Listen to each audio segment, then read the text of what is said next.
자, 우리 오늘은 우리 20강 영접에 대하여 함께 말씀을 나누도록 하겠습니다. 우리 이게 27강을 만드는 과정 중에서 우리 조 목사가 굳이 20강 우리 영접이라고 하는 걸 굳이 넣은 이유는 현장에서 생각보다 많은 사람들이 영접과 영접 기도에 대하여 오해를 가지고 있다라고 하는 생각 때문입니다. 우리 또한 많은 현장에서 영접 기도를 시켰고 또 세계 현장에 나가보니까 우리뿐만 아니라 전 세계 많은 사람들 또한 영접 기도를 시키고 있고 또 하고 있는 모습들을 많이 봤습니다. 영접 기도하면 구원받는다라는 생각이 생각보다 많이 고착되어 있는 것 같습니다. 영접 기도가 영접이다 이렇게 생각하는 거죠.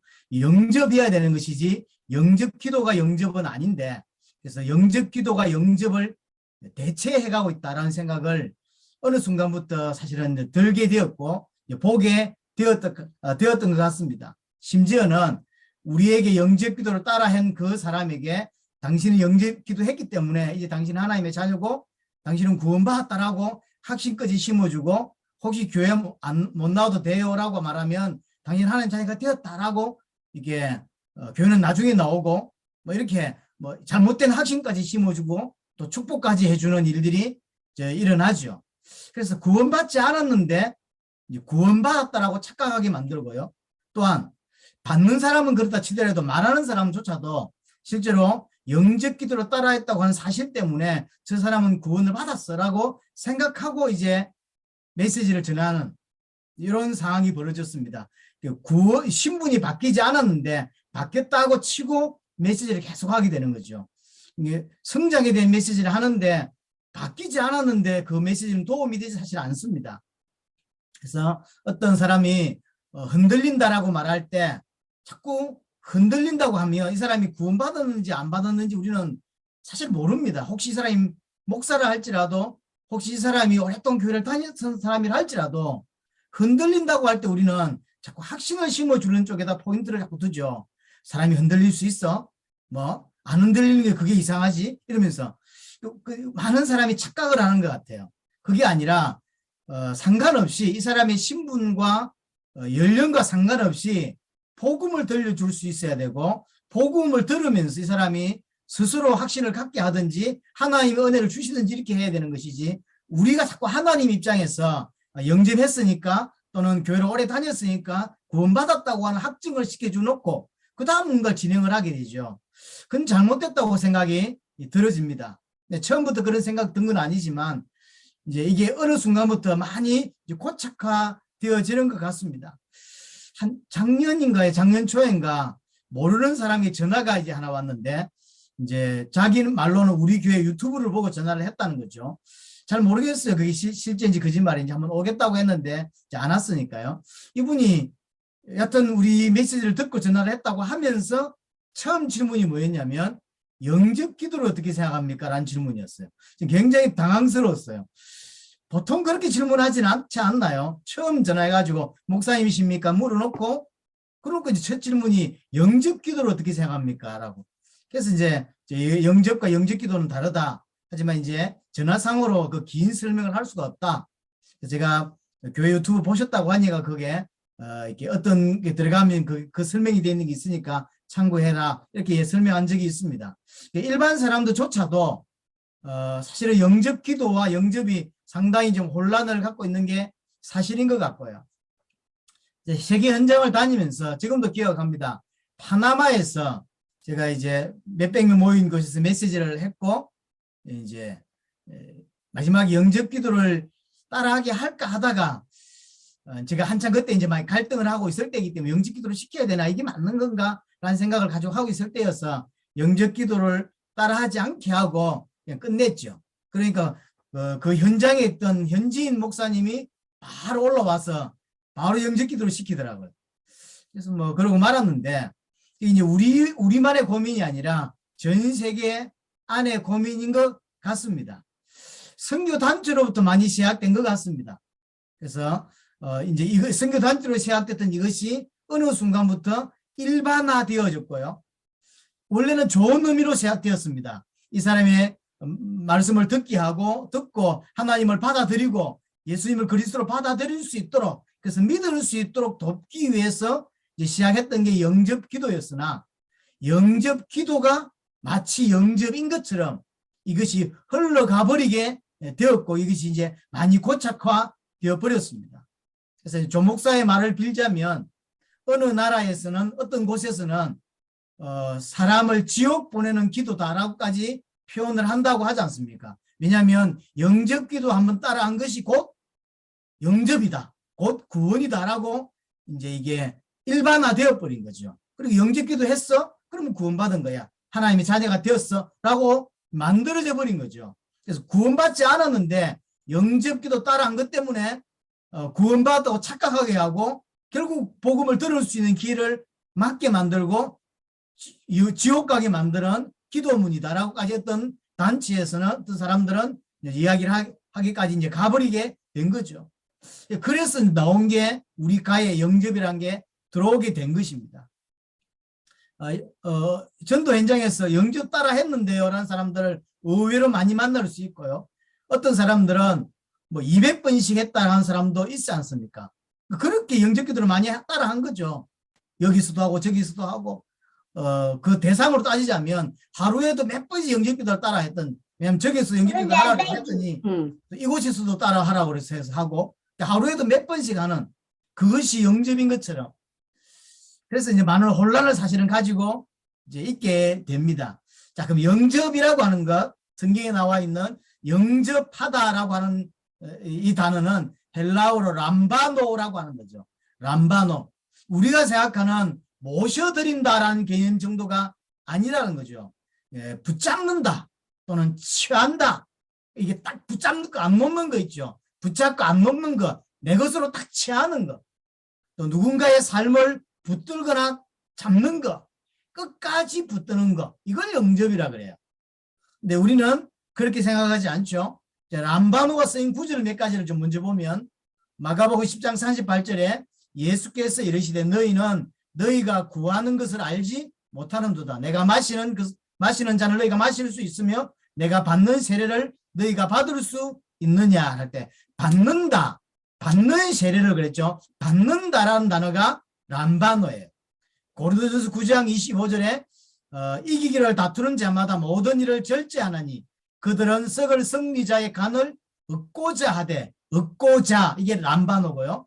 우리는 썩지 않을 것을 얻고자 한다라고 하죠. 얻고자, 이게 람바노죠. 이게 얻는다라고 하는 거, 완전히 붙잡는 거, 완전히 내 것으로 취하는 거, 이게 람바노라고 하는 거죠. 자, 마태복음 8장 17절, 이는 선지자 이사야를 통하여 하신 말씀에 우리의 연약한 것을 친히 담당하시고, 담당하신다, 이게 람바노예요. 주님이 내 모든 것을 담당하셨다라고 할 때 그걸 람바노라고 하죠. 끝까지 붙잡는 거, 병을 짊어지셨으므로 함을 이루려 함이더라. 주님이 끝까지 담당하는 거, 그걸 람바노라고 합니다. 마태복음 24장 40절에 그때 두 사람이 밭에 있음에 한 사람은 데려가고 한 사람은 버려둠을 당할 것이요 그랬죠. 데려가고라고 단어가 나왔죠. 데려간다는 단어가 사실은 람바노입니다. 그래서 영접은 단순히 이렇게 수용하거나 받아들이거나 한대하는 것 정도가 람바노가 아니라는 거죠. 람바노는 끝까지 붙잡는 것. 그래서 예수님을 영접했다라고 하는 것은 예수님을 끝까지 붙잡는 것, 그것을 영접이라고 합니다. 조금 더 구체적으로, 자, 이번에 보면 영접하는 자 곧 그 이름을 믿는 자라고 하죠. 영접 이꼴 그 이름을 믿는다라고 말할 수 있죠. 중요한 건 누구를 영접하느냐는 거예요. 요한복음 1장 1절에 태초에 말씀이 계시니라. 이 말씀이 하나님과 함께 계셨으니 이 말씀은 곧 하나님이시니라. 말씀이 계셨고 그 말씀이신 하나님을 우리가 영접한다라고 하죠. 그래서 하나님을 영접한 거죠. 하나님이 우리에게 하나님을 영접하는 것이고, 영접했다고 하는 것은 그 하나님을 끝까지 붙잡는 것, 생명 걸고 붙잡는 그 행위를 영접한다라고 말하는 것이고요. 요한복음 1장 4절에 그 안에 생명이 있었으니 이 생명은 사람들의 빛이라. 그래서 누구를 영접하냐라고 할 때 참 생명 대신 예수 그리스도를, 참 빛 대신 예수 그리스도를 영접한 것이죠. 그 영접했다고 하는 것은 그 참 생명이 내게 들어왔다라는 이야기고 참 빛 대신 그리스도가 내게 들어왔다라고 하는 의미인 거죠. 요한복음 1장 9절에 참빛 곧 세상에 와서 각 사람에게 비치는 빛이 있었나니 세상에 비춰지는 그 빛을 우리가 영접한 것이죠. 진짜 영접했다고 하는 것은 새로운 눈이 열릴 수밖에 없는 거죠. 왜냐하면 생명이 들어왔고 신분이 바뀐 거죠. 어둠에서 빛으로 사망에서 생명으로 마귀의 자녀에서 하나님의 자녀로 신분이 바뀌고 이 상태가 바뀐 거죠. 그러니까 새로운 눈이 열리는 것이고요. 우리의 생각과 의지와 마음과 정신 모든 것이 어둠이었습니다. 하나님 떠난 상태를 한마디로 어둠의 상태. 그래서 길을 잃을 수밖에 없는 상태. 그래서 생각이 어둡고 마음이 어둡고 아무리 세상이 좋아도 근본적으로 하나님과 단절된 사람은 어두울 수밖에 없어요. 부정적일 수밖에 없습니다. 근데 그 가운데 하나님이 들어오셨고 빛이 비춰졌단 말이죠. 생명이 들어왔고 하나님이 오셨고 그래서 세상을 정확하게 볼 수 있는 눈이 열린 거죠. 그게 영접의 상태인 거죠. 사실은 불신자 표현으로 하자면 완전한 새로운 가치관이 생긴 것. 믿음을 인간적인 육신적인 표현으로 가장 가까운 게 결국 가치관입니다. 불신자 가치관, 쉽게 말하면 하나님을 모르는 사람이 살아가는 인생의 가치관은 딴 거 없습니다. 하나님이란 존재가 없죠. 우리에게 빛이 없습니다. 그러니까 육신이 답니다. 돈 많이 버는 게 장땡이고, 그렇죠. 건강한 게 장땡이고, 그 가치관으로 살아요. 어떻게 하면 돈을 많이 벌지? 어떻게 하면 성공하지? 어떻게 하면 잘 살 수 있지라고 하는 것이 살아가는 방향이에요. 그러나 예수님이 그리스도를 믿고 구원을 받았다라고 하는 것은 그게 바뀐 거죠. 돈이 다가 아니구나. 보이는 게 다가 아니구나. 그렇죠. 성공이 다가 아니구나. 세상이 다가 아니구나라고 하는 게 바뀐 거죠. 하나님이 계시고 그 하나님을 만나야 되고 하나님 만난 자에게 있어서 성공이 다가 아니기 때문에 순교도 하고 하는 거거든요. 가치관이 바뀐 거. 그게 이제 믿음이라고 표현할 수 있는 거죠. 영접했다고 하는 것은 단순히 영접 기도를 따라하고 그 상태가 아닌 거죠. 생명이 들어왔고 빛이 들어왔고 그래서 가치관이 바뀌고 세상을 다르게 보게 되고 다른 사람들 절대 갈 수 없는 그 순교의 길을 왜 가냐면 가치관이 바뀌었기 때문이죠. 남들은 살려고 발버둥 치지만 왜 그 길을 가냐면 그게 더 가치 있다라고 보여지는 거죠. 믿어지는 거죠. 그러니까 그 길을 가는 거거든. 가치관이 바뀐 거예요. 왜 하나님이 내게 오셨기 때문에 빛이 내게 비춰졌기 때문인 거죠. 완전히 세상 가치관이 바뀝니다. 그게 믿음이고 그것이 신앙인 것이지 안 바뀐 사람들 사실은 모르는 거죠. 요한복음 1장 11절에 자기 땅에 오매 자기 백성이 영접지 아니하였으나 주님이 주인으로 이 땅에 주인이 되어서 오셨는데 아무도 영접지 아니했다 그러죠. 참된 주인 하나님을 영접하는 것. 하나님을 정말로 모시고 끝까지 나는 그 안에서 종으로 사는 것. 그게 영접한 거죠. 그래서 하나님이 내 인생의 주인이 되고 나는 그 하나님 안에서 하나님 아래에서 종으로 사는 인생. 그것이 영접됐다라고 하는 거죠. 영접했다고 하는 것은 하나님이 내 인생의 주인이 되신 것이고 나는 종으로 그분을 주인으로 모시고 사는 삶. 그것이 영접입니다. 근데 실제로는 그렇지 않는 거죠.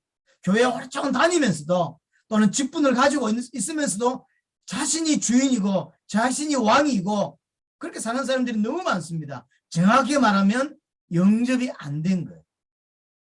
그렇죠. 안 바뀐 겁니다. 직분을 가질 수 있고 또는 목사가 될 수 있지만 신분이 안 바뀌었으니까 주님을 주인으로 안 모시는 거죠. 영접이 안 된 거예요. 그래서 우리 주위에 영접했다고 하지만 바뀌지 않는, 그래서 어느 순간 굳이 영접 기도를 할 필요가 없구나라는 생각을 하게 된 거죠. 왜냐하면 그렇게 한다고 영접이 되는 게 아니니까 믿는 게 아니다라고 하는 걸 이제 알게 된 거죠. 믿지 않는 사람이 믿는 자의 삶을 살 수 있습니다. 와서 교회 올 수 있고 헌금할 수 있고 찬양할 수 있고 함께 우리와 함께 당세배 현장을 나갈 수 있죠. 믿지 않아도 할 수 있어요. 그래서 믿는 자의 삶을 사는 모습을 보고 믿는다라고 우리는 표현하기가 어려워요. 정확하게 몰라요. 왜냐하면 똑같이 우리의 모습처럼 함께 당시의 전쟁도 나가고 헌금도 하고 금식 기도도 하고 다 할 수 있기 때문이죠. 그러나 반대는 조금 어려울 때가 있어요. 믿는 자가 믿지 않는 삶을 오래 사는 것은 조금 의심할 필요가 있습니다. 분명히 믿는 자인데 마치 믿지 않는 삶을 계속 사는 것, 그것은 안 믿을 가능성이 더 크죠. 그래서 안 믿는 자가 믿는다라고 사는 것을 저 사람이 믿는지 안 믿는지 모르겠어 판단하기가 쉽지가 않고요. 다만 믿는 자가 믿지 않는 삶을 오래 산다고 할 때는 안 믿는 것이 맞을 거예요. 그렇게 살기가 힘들어요. 양심의 가책이 생기고, 왜냐하면 믿는 자는 신분이 바뀌었고, 그래서 그를 계속 닮아가고자 하고 그의 뜻을 따라 살고자 하는 마음이 기본적으로 깔리게 돼 있어요. 빛이 들어왔기 때문에. 그러나 그 생각이 없는 사람, 바뀌고자 하는 생각이 없고 성장하고자 하는 생각이 없고 하나님을 닮아가자고 하는 생각이 없는 사람은 저는 근본적으로는 믿는 사람이 아니라고 저는 생각을 합니다. 그래서 사실 우리 교회 안에도 제 개인적으로는 안 믿는 사람이 몇 분이 계세요.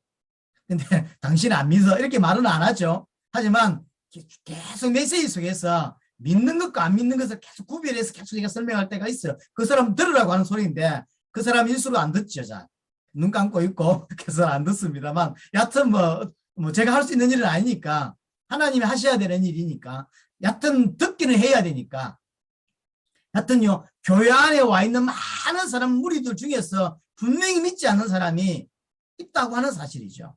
예수님의 표현대로 하자면 지난주 메시지대로 하자면 어떤 면에서 믿지 않는 사람이 더 많을 수 있다는 생각은 목사가 있어야 돼요. 우리 교회 안에 믿지 않는 사람이 더 많을 수 있다는 생각이 분명히 있어야 됩니다. 그래야 계속 복음을 전할 수 있습니다. 어떤 본문을 통해서도 조금 더 구체적으로 영접하는 자 곧 그 이름을 믿는 자라고 했죠. 영접 이꼴 그 이름을 믿는다라고 하는 거죠. 영접은 그 이름을 믿는 거죠. 요한복음 3장 18절에 그를 믿는 자는 심판을 받지 아니하는 것이요 믿지 아니하는 자는 하나님의 독생자 이름을 믿지 아니하므로. 그래서 믿는다라고 하는 것은 그 이름을 믿는 거다. 영접은 믿는 것이고 그 믿는 것은 그 이름을 믿는다라고 표현을 할 수 있고 사도행 2장 21절에 누구든지 주의 이름을 부르는 자 그랬죠. 그래서 믿는 자는 주의 이름을 부른다라고 표현할 수 있죠. 사도행전 3장 16절에 그 이름을 믿음으로 그 이름이 너희가 보고 아는 이 사람을 성하게 하였나니 이름을 믿는다. 그래서 영접 이꼴 믿는 것 있고 그 이름을 부르는 것 또 그 이름을 믿는 것 이렇게 표현할 수 있습니다. 요한일서 5장 13절에 내가 하나님의 아들의 이름을 믿는 너희에게라고 했죠. 그래서 믿는 것은 하나님의 이름을 믿는 것이고 하나님의 이름을 부르는 것 이렇게 표현할 수 있습니다. 자, 정리하면 영접은 그 이름을 믿는 것입니다. 단순히 부르는 게 아닙니다. 자, 성경에서 그 이름을 부른다고 하는 것은 단순한 호칭이 아니죠. 하나님을 부르고 하나님을 믿는다라고 이렇게 말하는 것은 단순히 호칭을 말하는 게 아니에요. 그래서 이름을 믿는다고 하는 것은 내가 하나님의 이름으로라고 하는 표현은 그 이름의 본질, 그 이름의 본체 그 자체를 받아들이는 것을 말하죠. 자, 내 이름으로 내가 맹세할게라고 할 때 그 이름이라는 게 아니에요. 그 사람 자체, 그 자체를 말하죠. 왕이 내 이름을 걸고 왕의 직분을 걸고 내가 맹세한다라고 하는 것은 그냥 이름이 아니라 왕이라고 하는 자체를 걸고 그 직분을 걸고 그 모든 인생을 걸고 말한다라고 하는 거죠. 그럼 우리가 예수 이름을 부른다라고 하는 것은 이름이라는 게 아니라 그분 자체를 걸고 그분 모든 것을 걸고 말하는 것. 그 영접했다 또는 그 이름을 부른다라고 하는 것은 그 하나님의 자체를 받아들이는 것이고 그렇죠. 하나님의 본질을 받아들이는 것, 모셔드리는 것, 영접하는 것 그것이 부르는 것이고 그것이 믿는 거예요. 신약 성경에서 만약에 주의 이름을 부르면 죽을 수 있는 상황입니다. 장난으로 부를 수 없다는 말이 되는 거죠. 그렇죠. 농담으로 부를 수 없다는 말이 되는 거죠. 생명을 걸고 부를 수밖에 없는 것이고 또 부른다고 하는 의미 자체도 단순히 이름이 아니라 그 자체인 거예요. 본질 자체, 그 자체를 모셔드리는 것, 그것이 영접인 것이죠. 그래서 예수를 믿는다라고 하는 것은 예수님 그분의 본질 그 자체를 받아들이는 것이고 영접하는 것이다 라고 말할 수 있는 것입니다. 예수님은 하나님이시고 하나님의 아들이시고 그리스도이시죠. 그 본질을 자체를 받아들이는 것, 하나님 자체를 받아들이고 하나님의 아들이심, 그 다음에 그리스도이심을 그대로 받아들이는 것이 영접인 것이고, 그 영접했다고 하는 것은 그분을 끝까지, 내가 죽을 때까지 끝까지 붙잡는 것, 그것을 영접이라고 하는 것이죠. 자, 그래서 세 번째로 전체를 정리하면서 영접과 영접 기도는 다르다라는 거죠. 영접 기도를 시킬 때 가장 많이 등장하는 성경 본문 중에 하나가 계시록 3장 20절이죠. 볼지어다 내가 문 밖에 서서 두드리노니 누구든지 내 음성을 듣고 문을 열면 내가 그에게로 들어가 그와 더불어 먹고 그는 나와 더불어 먹으리라. 영접 기도의 어떤 근거로 사용되는 이 본문입니다. 하나님이 지금도 네 만문을 두드리고 계신다. 그래서 만문을 열어라. 그래서 예수 그리스도를 받아들이며 영접하면 오늘 이 자리에서 구원받는다. 이 자리에 하나님 자녀가 된다. 라고 하는 근거를 제시하는 구절이 계시록 3장 20절입니다. 그러나 15절부터 성경을 보면 그게 그 말이 아니에요. 너무 많이 다른 이야기가 되어 있어요. 15절 보면 내가 내 행위를 아노니 내가 차지도 아니하고 뜨겁지도 아니하다. 사실은 책망하는 내용이에요. 네 마음문을 열고 받아들으라고 하는 마음이 문장이 아니라 굉장히 야단치고 책망하는 거죠. 뜨겁지도 않고 차지도 않다.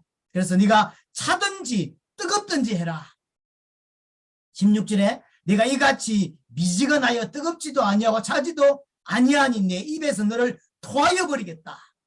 이거 우리가 생각하는 그 영접 기도의 그 근거가 되는 내용이 아니에요. 단순히 마음문을 좀 열어라라고 하는 내용이 아니에요. 하나님이 버리겠다, 토하여 버리겠다 라고 하는 아주 강력한, 이런 식으로 살면 너 구원 못 받아, 하나님이 너를 버릴 거야 라고 하는 아주 강력한 메시지가 사실은 전반에 담겨 있는 거예요.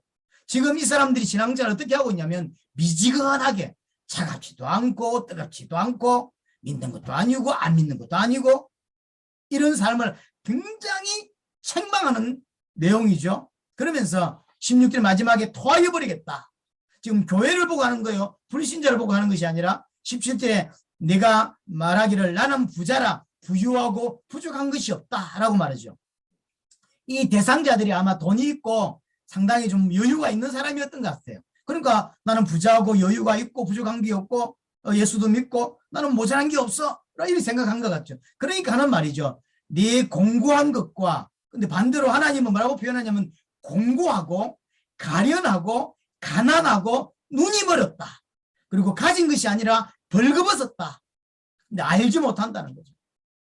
대상자인 이 사람은 나는 부자고 나는 예수를 믿고 나는 부족한 것이 없고 나는 다 가졌고 나는 하나님의 자녀고 이렇게 말하고 있는데, 반대로 지금 성경은 뭐라고 표현하냐면 너는 공고한 자고 가련한 자고 가난한 자고 눈먼 자고 넌 벌거벗은 자고, 그래서 알지 못한다.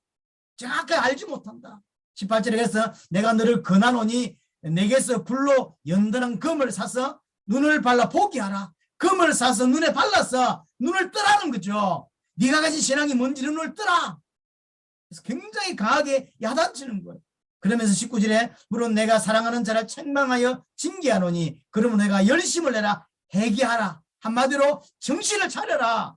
그게 신앙이 아니다 라고 아주 강력하게 이야기를 하는 거예요. 그리고 나서 볼지어다 내가 문 밖에 서서 두드리노니, 지금 하나님이 강력하게 네 마음에 푸시하고 있고 강력하게 말하고 있다. 지금 네 그 행위를 버려라. 안 그러면 하나님이 토하여 버릴 것이다. 네가 본다고 생각하냐 가졌다고 생각하냐, 아니다 하나님이 토하여 버릴 것이다 라고 좀 강하게 이야기하는 거예요. 이게 만문열이라고 이야기하는 게 아니에요. 지금 네 그 신앙생활 엉터리다, 잘못됐다, 회개해라 라고 하는 이야기예요. 진짜 내 음성을 듣고 문을 열고 진짜 똑바로 보라는 거예요. 그래서 정말로 하나님을 진짜로 받아들였을 때 그때 구원받는 것이지, 믿는 것도 아니고 안 믿는 것도 아니고 예수를 그리스도로 믿는 것 같기도 하고 그게 아니라는 거죠. 그래서 우리가 사용하는 이 계시록 20장 3장 20절은 사실은 우리가 생각하는 하나님 지금도 마음문을 두드리고 계시고 우리는 마음문을 열고 그분을 받아들이면 우리가 하나님의 자녀가 된다라고 하는 이 구절이 아니에요. 사실은 굉장히 야단치고 굉장히 똑바로 믿을 수 있도록 결과적으로는 지금 하고 있는 그 행위가 잘못됐다라고 지금 꾸짖는 거예요. 뜨겁든지 진짜 믿든지 아니면 나가든지 그 말이거든요. 이게 지금 시시하게 받아들여야 될 본문이 아닌 거죠. 정신을 차리라고 강력하게 이야기하는 거죠. 안약을 써서 발라라, 눈을 떠라 라고 하는 이야기인 거예요.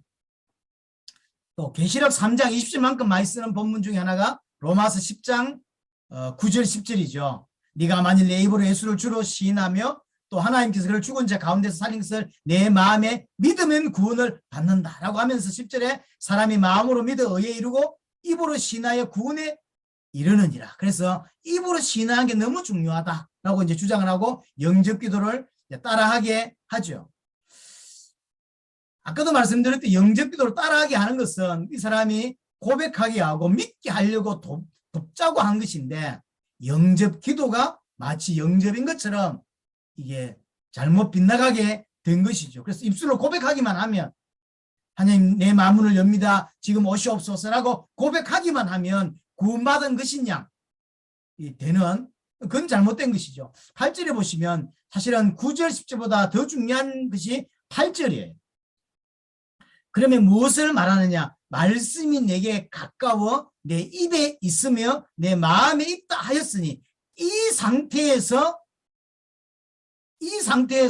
주를 고백하고 영접하고 하게 되는 거죠. 이 상태가 빠진 상태에서 그러니까 말씀이 없는 상태에서 예수가 누군지도 모르고 그리스도가 뭐 했는지도 모르고 인생의 문제가 뭔지도 모르는 상태에서 예수님을 그냥 받아들이는 거 그건 영접이 아닌 거예요. 그래서 말씀이 가까이 있고 그러니까 말씀을 계속 들은 거예요. 계속 말씀을 듣는 중에 그 말씀이 내게 부딪히고 이게 뭐랄까요 두들기고 그리고 말씀이 채워지고 그래서 채워진 상태에서 내 입술을 통해서 터져 나온 예수가 그리스도 맞구나라고 터져 나오고 그를 붙잡는 상태 그 상태가 영접인 상태인 것이지 아무것도 모른 채 그냥 마음문을 열고 입술로 주로 시인하고 그렇게 하면 구원받는다라고 하는 이 상황이 잘못된 것이죠. 그래서 영접 기도보다 더 중요한 것은 말씀을 듣게 하는 거예요. 말씀을 듣고 말씀을 가까이 했다 그러죠. 말씀을 가까이 해서 계속 듣는 거예요. 듣는 중에 말씀이 듣는 중에 성령이 역사하시고 그래서 그 말씀이 부딪혀오죠. 그런 날이 옵니다. 말씀이 어느 날 순간 탁 부딪혀오고 생각나고 그것이 계속 이게 내 안에서 움직이고 채워지고 그래서 예수님이 정말로 살아계시구나 라고 믿어지고 그래서 예수가 그리스도로 고백되어지는 일이 벌어지는 거예요. 여러분도 과거를 돌아보면 그냥 영접기도를 따라 했기 때문에 영접이 된 게 아니라 여러 시간이 거치면서 말씀을 들으면서 그 말씀이 내게 이게 역사했고 그래서 어느 순간 믿어지는 일이 요걸 이제 계시라고 표현하는 거죠. 이 전체 전 과정을 계시라고 표현한 겁니다. 이 계시는 계속 갑니다. 20년 전에 들었을 때 그 똑같은 본문이라 할지라도 그 다르죠. 느낌이 다르고 생각이 다르고 표현이 달라지죠. 분명히 이 전 과정이 계십니다. 그래서 베드로도 베드로전서 1장 23절에 보면 너희가 거듭난 것이 썩어질 씨로 된 것이 아니고 썩지 아니할 씨로 되었고 살아있고 항상 있는 하나님의 말씀으로 되었다라고 하는 거예요. 그래서 영접기도를 따랐다는 그 행위가 중요한 게 아니라 영접할 때 영접이 되어지는 과정이 가장 중요한 건 메시지예요. 말씀을 듣는 중에 그 말씀이 내 마음을 두들게 되고 성령이 역사하시게 되고 계시하시게 되는 거죠. 그래서 그 말씀이 채워지면서 어느 순간 맞다라고 어느 순간 믿어지는 어느 순간 딱 믿어지죠. 그런 결과가 이제 오는 것입니다. 그 모든 앞 과정을 다 버린 채 어떤 지나가던 사람이 말했는데 영접기도를 따라했어. 그랬더니 구원받았어. 라고 하는 건 없어요. 누군지도 모른 채 받아들이는 거, 그 받아들인 게 아닌 거죠. 그래서 정확하게 말씀을 듣고 그래서 하나님이 역사하시고 계시되어진 상태에서 믿어지는 상황으로 가는 것입니다. 사역 현장에서 또는 교회에서 내지는 아는 사람 통해서 비슷한 것들을 이렇게 접하게 되었을 때 영접 기도를 시켜야 됩니까? 안 해야 됩니까? 라고 묻는 사람이 있긴 합니다. 그럴 때 뭐 굳이 뭐 원하는 대로 하셔도 돼요. 하지만 중요한 건 말씀을 듣게 하는 거죠. 내가 흔들린다, 모르겠다 이럴 때 확신을 심어주지 말고 말씀을 전달해 주는 게 좋아요. 차라리 복음을 안 믿는다고 생각하고 처음부터 다시 복음을 설명해 주고 또 시간이 된다면 우리 12강, 27강 이 교재를 가지고 차근차근히 설명을 해주는 것이 좋지 믿는다고 치고 진행하는 것은 옳지 않다고 하는 것이죠. 왜냐하면 이 사람이 만약에 안 믿는다고 하면 안 믿었다고 하면 믿게 도와야 되겠죠. 우리가 해줄 수는 없지만 다만 말씀을 들을 수 있긴 해줄 수 있기 때문에 말씀을 듣게 해줘야 돼요. 만약에 믿는 사람이라고 치면 믿는 사람이 만약 흔들렸다고 하면 말씀을 계속 들으면 확신이 생기겠죠. 사는 일이 벌어지겠죠. 그래서 여하튼 말씀을 듣게 해야 돼요. 구원받은 사람이었던 안 받은 사람이었던 말씀을 듣게 해주고 복음을 전해줘야 돼요. 구원받은 자가 복음을 들으면 어떤 생각이 어떻게 될까요? 확신이 생기게 돼 있어요. 잘하게 돼 있어요. 든든히 서가게 돼 있어요. 그게 나쁜 게 아니고 그래서 계속 듣게 해야 돼요. 사실은 복음을 정말로 아는 자가 가장 기쁠 때가 복음을 들을 때예요. 제 개인적으로도 복음을 들을 때 기뻐요. 복음을 들을 때. 여러분 그렇지 않던가요? 복음을 알고 어느 정도 복음을 깨달은 사람이 믿는 자가 복음 들을 때 행복하지 않던가요? 저는 복음 들을 때가 좋더라고요. 농담이지만 저는 가끔 제 메시지를 좀 듣습니다. 그래서 좀 이상한데 이럴 때도 있고요. 이건 좋았어 이럴 때도 있고요. 하여튼 제 메시지를 듣는 습관들을 처음에는 굉장히 힘들었습니다. 메신저들에게 한번 여러분들 메시지 하는 사람들 한번 물어보자고요. 여러분들이 한 메시지를 녹화해서 들어보신 적이 있냐고. 쉽지 않습니다. 제가 알기로 조목사는 자기 메시지 절대 안 듣는다고 하는데 저는 동기들에게 또는 사역자들에게 녹화해서 들어봐라는 이야기를 참 많이 하는 편입니다. 왜냐하면 그게 좋아요. 왜냐하면 사람은 제 같은 경우는 생각했던 걸 입술을 통해서 전달이 잘 안 되더라고요. 이 설명하고 싶은데 저 설명으로 이렇게 가는 케이스가 의외로 많고요.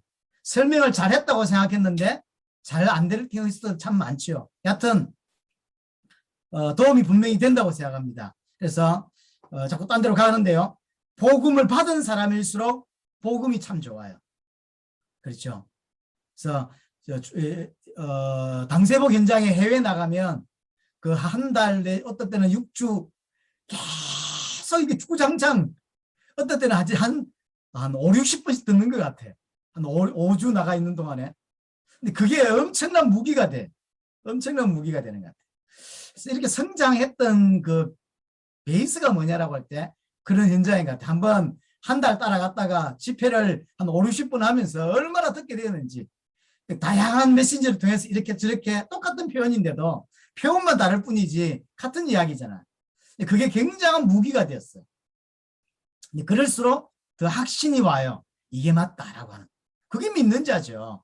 근데 아는 이야기인데라고 하는 순간 그 사람은 사실을 안 믿는다라고 표현이 저는 개인적으로. 어떻게 믿는 자가 그것도 생명을 걸었다고 하는 사람이 복음 들을 때 아는 이야기인데라고 할 수 있을까요? 저는 그럴 수 없다고 생각해요.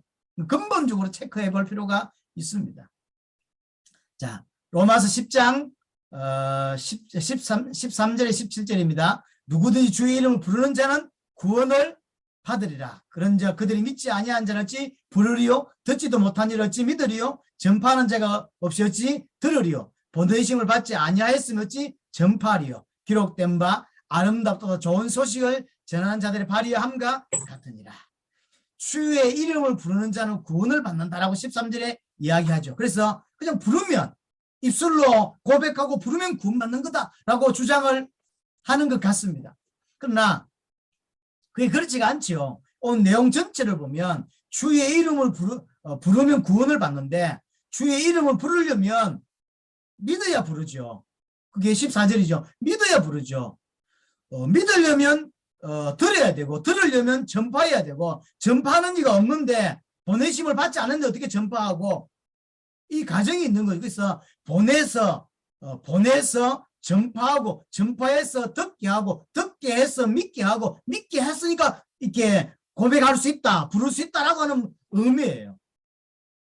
그냥 누가 복음을 전하니까 듣고 그냥 무조건 영접됐다라 하니까 영접됐다라고 하는 게 아니죠. 주의 이름을 부른다고 하는 것은 분명히 가정이 있는 것이죠.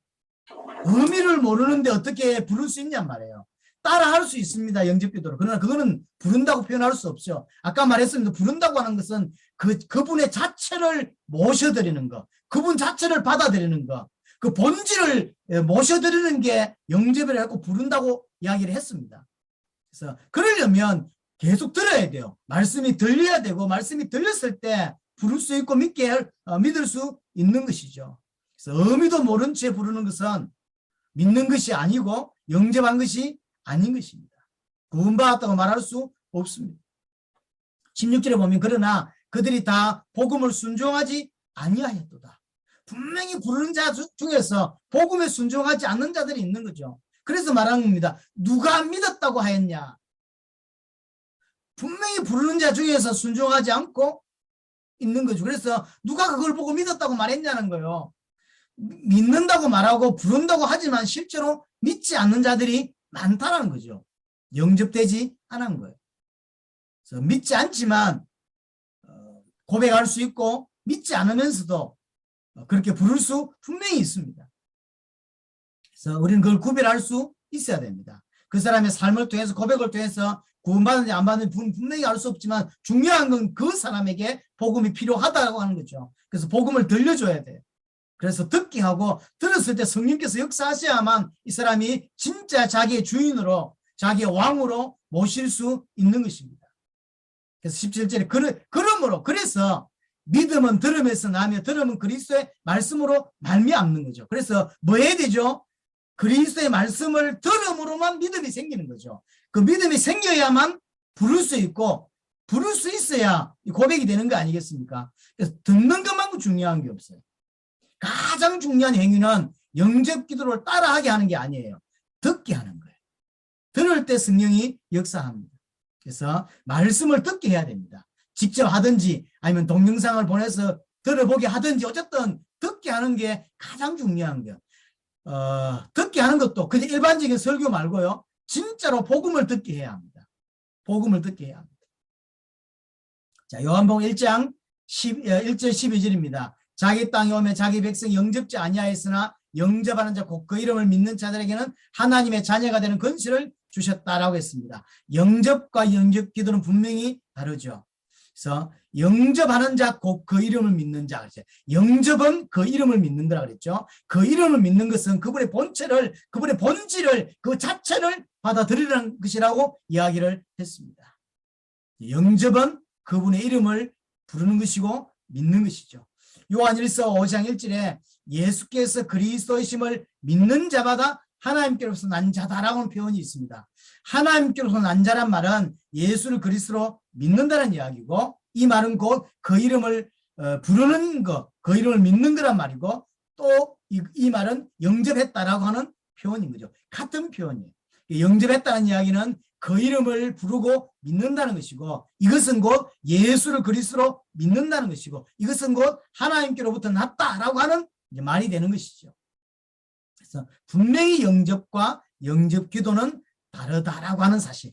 그래서 우리가 많이 쓰고 있는 이 성경 구절들이 실제로는 잘못 이용되고 활용되고 있음을 우리는 확인해야 되고요. 분명히 영접 기도할 때 영접되는 케이스가 분명히 있을 거라고 생각이 되어집니다. 그러나 영접 기도가 영접은 아니라고 하는 사실이죠. 영접은 그분의 이름을 부르는 것인데, 그분의 이름을 부른다고 하는 것은 말 그대로 계시로 말미암아 말씀을 들을 때 일어나는 현상인 것이죠. 그래서 뭐가 제일 중요하냐면 말씀을 듣게 하는 거예요. 말씀이 내 귀에 가까이 있게 해서, 그래서 그 말씀이 나를 내 마음을 움직이게 하고 내 마음이 채워져서 고백되어지고 터져 나오는 이것이 영접이지, 기도를 따라하는 것이 영접이 아니라고 하는 사실이죠. 이는 우리 현장에서도 좀 필요하겠고, 왜냐하면 너무 오해되어져서 우리뿐만 아니라 전 세계 현장에서도 이런 오류들이 계속 일어나고 있는 것 같습니다. 물론 우리 멤버들 중에서도 여전히 영접 기도를 꼭 따라하게 하는 분이 있는 것 같아요. 뭐 나쁘다고 생각지는 않습니다. 뭐 나쁘지 않죠.